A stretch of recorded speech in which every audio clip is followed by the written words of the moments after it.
Nessa breve aula, eu vou te ensinar a manejar um paciente grave na sala vermelha, sem saber o diagnóstico, ainda que durante a sua formação você tenha tido pouco tempo de urgência e emergência, você não teve oportunidade durante a faculdade, seu internato foi ruim, você não se dedicou o quanto você gostaria, ainda assim, eu vou te mostrar de modo muito simples como fazer o atendimento de um paciente grave na sala vermelha e ao final desta aula, você sairá com a visão completamente transformada acerca da sua capacidade de fazer isso, tá? Só acompanha aqui comigo, eu vou fazer de forma muito simples, você vai perceber que você dá conta de fazer isso. Nada que eu vou ensinar aqui é esdrúxulo e você não consegue fazer, você não tem capacidade de fazer. Vou te mostrar de modo muito simples como fazer isso, tá? Primeira coisa que você precisa saber, anota aí no seu caderno. Primeira coisa, um paciente grave no pronto-socorro, ele apresenta pelo menos uma das grandes síndromes, das 3 grandes síndromes ali no pronto-socorro. Ou o seu paciente ele vai apresentar uma síndrome neurológica, ou ele vai apresentar uma síndrome hemodinâmica ou uma síndrome respiratória. Pelo menos uma delas. O que não significa que ele não possa apresentar mais de uma. Né? Um paciente com choque séptico de foco pulmonar, por exemplo, apresenta uma síndrome respiratória e uma síndrome hemodinâmica de modo concomitante. Pelo menos uma das 3, tá? Mas quem é esse paciente? Como que eu identifico um paciente grave que entrou ali no meu plantão? Estou atendendo, estou de plantão, como que eu sei que esse paciente que entrou é um paciente grave? Você vai utilizar 3 parâmetros aqui. Primeiro deles, você vai avaliar o nível de consciência desse paciente. Ele tem um nível de consciência preservado? Ele tem resposta ocular, verbal e motora preservados? Segundo ponto, esse paciente ele tem alguma alteração de sinais vitais? Pressão arterial, frequência cardíaca, frequência respiratória e temperatura axilar? Você não precisa de nada até agora. Você precisa só de olhar para o paciente e examinar o paciente. Beleza? Terceiro ponto, aquilo que o paciente me conta, a história do paciente, sinais e sintomas. E aqui eu quero que você esteja atento a 7 apresentações, 7 queixas que você vai ligar o seu alerta e inferir que esse paciente é um paciente grave até que se prove o contrário, tá? Primeiro, um paciente com dor torácica, síndrome coronariana aguda, infarto, é muito prevalente e potencialmente grave. Um paciente com dor torácica, até que se prove o contrário, é um paciente potencialmente grave. Segundo, uma dor intensa em qualquer lugar. Uma dor intensa na cabeça. Eu tenho que descartar a possibilidade de hemorragia subaracnoide. Uma dor intensa num membro do paciente, eu tenho que descartar a oclusão arterial aguda. Uma dor intensa no abdômen do paciente, eu tenho que descartar a possibilidade de um abdômen cirúrgico e assim por diante. Terceiro ponto, um paciente com intoxicação aguda, paciente com um relato, né, proposital ou não, de ingesta de uma droga, de uma medicação, de algo que possa provocar uma intoxicação aguda. Tem que ligar o seu alerta. Quarto ponto, um paciente que entra com febre, mas neutropenia. Igor, como que eu sei que meu paciente tem neutropenia? Esse paciente tem que fazer um exame laboratorial. O pessoal de paciente oncológico entrou com febre, obrigatoriamente você tem que fazer um exame laboratorial e descartar neutropenia febril. Paciente com hemorragia. Paciente com uma história de hemorragia ou um paciente com sangramento ativo. Né? E como que eu sei que esse sangramento é um sangramento importante? Bom, pelo volume de sangramento e olhando para o paciente que está pálido, o paciente que está com a mucosa pálida, o paciente que está hipocorado, o paciente que está com taquicardia, o paciente que está com dispneia, com taquipneia, é um paciente com sangramento e potencialmente um sangramento importante. O que mais? Sexto, um paciente com déficit focal agudo, paciente com déficit neurológico, qualquer déficit neurológico, paciente com perda de força súbita, um paciente com dislalia, um paciente com desvio de rima. Todo paciente com déficit focal agudo, você precisa descartar obrigatoriamente acidente vascular cerebral nesse paciente, tá? E por fim, um paciente com uma história ou com uma obstrução de via aérea.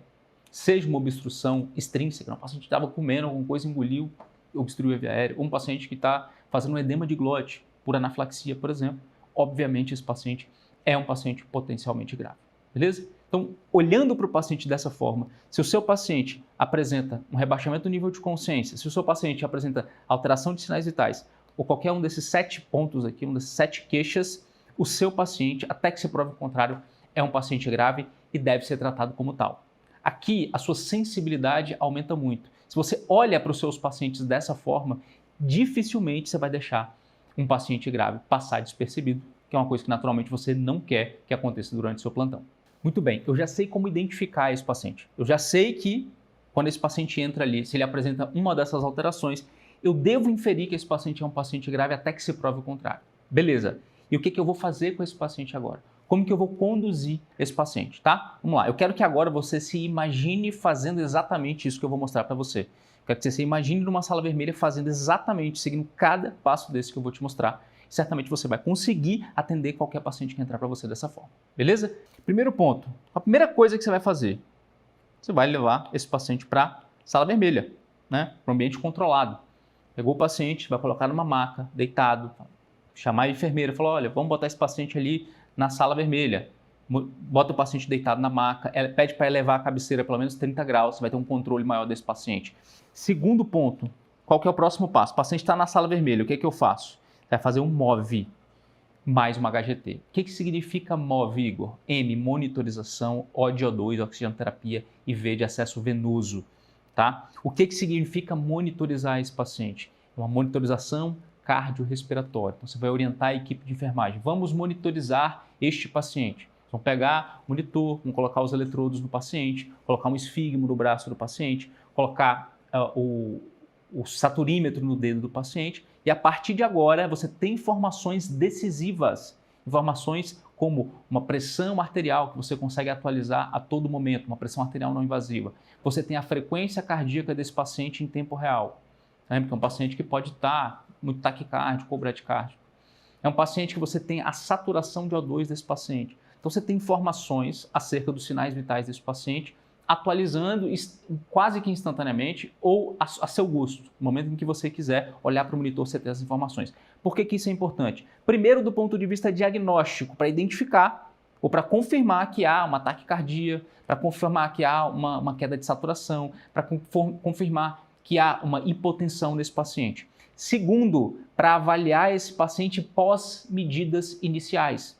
Então, se você tem um paciente que está hipotenso, você faz volume para esse paciente, faz meio litro de soro para esse paciente, faz 1 litro de cristalóide para esse paciente, você consegue reavaliar esse paciente após a sua ação. Como que ficou a pressão arterial? Como que ficou a frequência cardíaca? Esse paciente você consegue, o paciente que está com uma queda de saturação, ofereceu O2 para esse paciente no catéter, aumentou a saturação de O2 desse paciente? Ou seja, tanto do ponto de vista diagnóstico quanto do ponto de vista de resposta terapêutica, é fundamental monitorizar esse paciente. É muito simples, você vai pedir para a equipe de enfermagem fazer isso e você vai olhar para o monitor, beleza?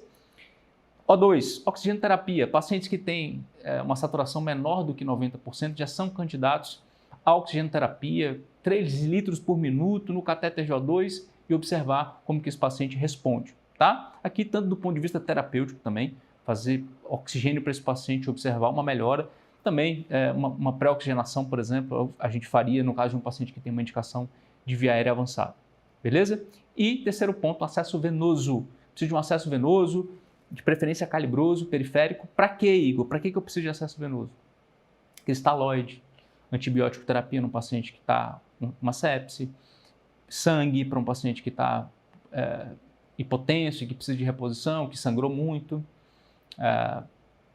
medicações em geral, analgesia para esse paciente que está com uma dor muito intensa, então você precisa de um acesso venoso ali para esse paciente, tá? Então é isso que você vai dizer para a equipe, olha, vamos monitorizar, prepara o O2 no catéter e pega um acesso venoso, tá? E a HGT a gente vai fazer especialmente para excluir hipoglicemia, tá? Hipoglicemia que pode mimetizar um evento neurológico, eu faço a HGT desse paciente, imediatamente eu sei se ele está com hipoglicemia ou não, se tiver com hipoglicemia a gente vai fazer glicose hipertônica para esse paciente e corrigir a hipoglicemia. E beleza, tudo certo. Tá? Excelente. E agora, qual que é o próximo passo? Você está lá, o paciente está deitado, lembra disso, cabeceira elevada, você está monitorizando esse paciente, você está observando como que ele responde às medidas iniciais. Muitas vezes eu não sei qual que é o diagnóstico desse paciente ainda, eu estou investigando ainda, é muito comum que isso aconteça, não tem problema. Essa é a medida inicial para qualquer paciente que entrou grave ali na sala vermelha. É dessa forma que eu vou começar, tá? Qual que é o próximo passo? A gente vai examinar brevemente esse paciente. A gente chama isso de exame físico mínimo. É um exame físico crânio-caudal breve que você vai fazer em 2 minutos para identificar alguma alteração neste paciente ali à beira-leito. tá? E a gente diz que é crânio-caudal para facilitar a sua investigação. Então, você vai se posicionar ali à direita do paciente no leito e vai observar, vai fazer a inspeção desse paciente. Primeiro a gente vai fazer um exame físico geral, depois neurológico, depois cardiovascular, respiratório, abdômen, geniturinário e dos membros desse paciente. Nessa ordem, crânio-caudal. Primeiro no exame físico geral, o que eu vou procurar nesse paciente? Que tipo de alteração que eu estou procurando? Como é que está o nível de hidratação desse paciente? Esse paciente está corado? Ele tá bem corado, ele está hipocorado, ele está pálido, está sangrando, será? De algum lugar? Esse paciente ele tem icterícia, ele tem cianose, ou seja, eu vou olhar, tem livedo no paciente, eu vou olhar para o paciente, fazer a inspeção da pele e da mucosa desse paciente. Né? Juntamente com isso, claro, eu continuo fazendo a avaliação neurológica desse paciente, porque eu estou conversando com o paciente, estou perguntando ao paciente, estou questionando o paciente, estou perguntando informações acerca da queixa principal desse paciente, se é que ele interage comigo. Tá? Então, eu estou fazendo a avaliação neurológica desse paciente, né, de modo muito simples aqui. Eu posso avaliar a pupila desse paciente, se esse paciente tem algum tipo de anisocoria. Eu posso avaliar sinais meninges desse paciente. Né? Isso tudo faz parte do exame neurológico. Tá? Descer da cabeça, vamos para o tórax desse paciente. Avaliação cardiovascular. Eu já tenho no meu monitor 2 parâmetros muito importantes, pressão arterial e frequência cardíaca. Posso auscultar esse paciente, buscar sopro na ausculta cardíaca desse paciente. Posso avaliar tempo de enchimento capilar, está preservado, os pulsos desse paciente, pulso radial desse paciente, de um lado e de outro, sempre comparar um lado com o outro. Dos membros inferiores, a mesma coisa. Aqui lembra de uma coisa, na medicina, tudo que eu tenho aos pares, eu comparo. Eu comparo o lado supostamente rígido com o lado supostamente comprometido. Né? O lado supostamente rígido ele vai me servir de referência. Ele vai me servir de referência semiológica para comparar com o membro contralateral, por exemplo. Beleza? É sempre importante eu comparar um lado com o outro. Beleza, respiratório, o que eu faço agora? Eu já tenho a saturação de O2 desse paciente, né? Eu já estou repondo oxigênio para esse paciente, eu posso agora, especialmente, auscultar esse paciente, examinar, fazer o exame físico respiratório desse paciente, tá? Buscando sibilo, buscando estertor. É isso que a gente faz à beira-leito. E aqui eu já estou avançando, né? Percebe que eu já estou buscando sinais, informações que me façam pensar não apenas na síndrome que acometeu esse paciente, mas já em informações que me façam pensar no diagnóstico etiológico desse paciente, para que eu possa, na sequência, propor um tratamento específico para ele. Né? No caso de um paciente com uma insuficiência respiratória aguda, que eu ausculto, está sibilando. Esse paciente está com asma. Né? Vamos nebulizar esse paciente. Beleza? Próximo, abdômen. Aqui no abdômen, o paciente tem uma queixa de dor abdominal, você vai palpar o abdômen desse paciente. Né? Ver se tem dor muito intensa em algum local, ver se tem uma descompressão brusca positiva. Aqui o meu papel não é dar o diagnóstico, né, da doença rara, o meu papel é afastar a possibilidade de abdômen agudo, afastar a possibilidade de abdômen cirúrgico, identificar um possível abdômen cirúrgico e não operar o paciente, mas entrar em contato com o cirurgião e passar o caso. Esse é o seu papel como plantonista, esse é o seu papel ali no pronto-socorro, no pronto-atendimento. Geniturinário. O paciente tem alguma queixa que me faça pensar no acometimento, né, geniturinário? Uma mulher, por exemplo, com uma dor abdominal intensa, será que é um DIP ali? Uma paciente que está fazendo uma sepse por conta de uma torção de anexo, de uma infecção de anexo dessa paciente, de uma infecção de trompa dessa paciente, uma infecção uterina dessa paciente. Então, a própria história vai me orientar ali acerca de como que eu vou avaliar esse paciente, do ponto de vista geniturinário. E, por fim, avaliar os membros do paciente. Você está passando um raio-x, você está passando de cima a baixo, olhando esse paciente, observando, inspecionando, tocando, palpando, auscultando, e você vem descendo. E agora eu estou nos membros. Eu vou olhar, eu preciso palpar, eu preciso examinar, tocar, observar se há diferença de temperatura de um membro para o outro, se há diferença de diâmetro de um membro para o outro, se há diferença de dor, de sensibilidade de um membro para o outro, pedir para o paciente mobilizar, observar a sensibilidade nos membros, observar a diferença de coloração de um membro para o outro, observar a diferença de pulso e de enchimento capilar de um membro para o outro. Isso tudo me dá informação vital, relevante aqui nesse contexto. Imagina um paciente com dispneia, um paciente com dispneia franca, queixa de dispneia súbita, etc. Você está observando, tem uma série de hipóteses diagnósticas, insuficiência respiratória aguda, e você vem examinando o paciente, quando você chega nos membros inferiores, você palpa, você nota que uma panturrilha direita está empastada. Isso te inclina, isso te empurra, isso te indica um diagnóstico de um evento tromboembólico, um diagnóstico de TEP. Né? É extremamente importante a gente, de modo muito simples aqui, fazer essa avaliação completa, esse exame físico mínimo completo do ponto de vista de todo o corpo do paciente. Né? Olhar o paciente como um todo ali naquele momento. Tudo que eu te pedi para fazer até agora não tem nenhum grande mistério. A gente só organizou a coisa, de modo que você perceba que seguindo esses passos, você consegue fazer o atendimento de qualquer paciente que entrou ali para você. E a gente investigou esses pacientes. Qual que é o meu objetivo nesse momento? São 3 pontos aqui acerca do tratamento desse paciente. Primeiro, manter, né, esse paciente estável do ponto de vista cardiorrespiratório.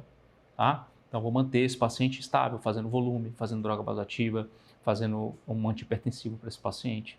Eu vou eventualmente transfundir sangue desse paciente. Eu vou fazer oxigenoterapia, vou avaliar esse paciente, vou fazer uma VNI nesse paciente, eventualmente vou precisar entubar esse paciente. Vou manter esse paciente estável do ponto de vista hemodinâmico e do ponto de vista respiratório. Beleza? Segundo ponto, agora é o momento de eu pensar em exames complementares. A partir da avaliação inicial que eu fiz, eu sei que tipo de exame que esse paciente precisa. Tem que rodar um eletro para essa dor torácica, eu tenho que fazer uma radiografia de tórax, uma radiografia de abdômen agudo, eu preciso fazer algum exame específico para esse paciente, preciso fazer uma tomografia, pedir uma tomografia para esse paciente, eu preciso de um exame laboratorial específico aqui para esse paciente. Tá? Então, agora a gente já sabe que tipo de exame a gente vai solicitar para complementar a nossa investigação. E por fim, né, se eu conseguir, durante a minha investigação inicial ou após o resultado dos exames complementares, entender qual que é o diagnóstico mais provável desse paciente, agora eu posso iniciar um tratamento específico para esse paciente. É claro que aqui, né, é um mundo de possibilidades, né, é muita coisa e, claro, a gente vai entrar nas principais patologias que eu preciso dominar de trás para diante quando eu estou dando plantão num pronto-socorro. Muito bem, você percebeu que você agora consegue fazer o atendimento inicial de um paciente grave no pronto-socorro, mas é claro que isso é só uma pequena fração daquilo que você precisa dominar para estar seguro nos seus plantões. É claro que você vai precisar também dominar o manejo específico de uma série de patologias. É claro que você precisa saber interpretar um eletrocardiograma, interpretar um exame de imagem, executar uma intubação, executar um acesso central, os procedimentos em geral, saber prescrever os pacientes que aparecem para você, as patologias mais frequentes, mais prevalentes, prescrever de modo específico, é claro, esses pacientes. E se você quer de uma vez por todas estar seguro para fazer os seus plantões, você vai ter a oportunidade agora de conhecer o treinamento pé-zerado. Aqui embaixo tem um botão, você vai colocar suas informações e um consultor do pé-zerado vai entrar em contato com você para te explicar com detalhes como que funciona o programa. É claro, antes de você matricular, você ter certeza que o programa é aquilo que você precisava. Tá? Basta clicar aqui embaixo, preencher as suas informações e a gente vai te ajudar. Você vai ter a oportunidade de se juntar a mais de 6.000 alunos que decidiram de uma vez por todas ter segurança para dar plantão no pronto-socorro.